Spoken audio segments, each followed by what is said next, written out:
đã hai bom phong ở trên chuồn đã chuồn người lành về nhỉ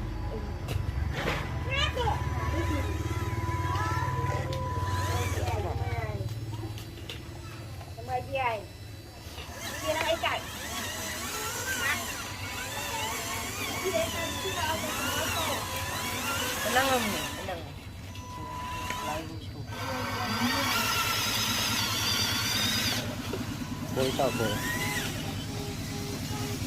Vậy lên nó tốt cái này mà nhỉ.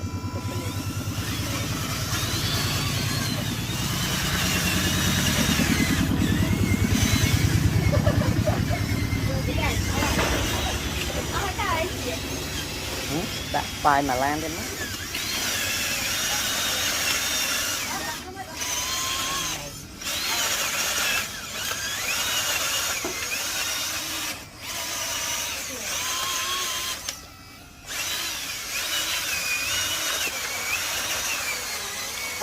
Bao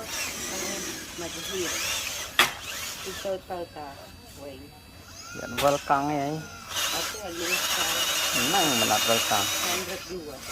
cái tuổi đại cái bụng bụng bụng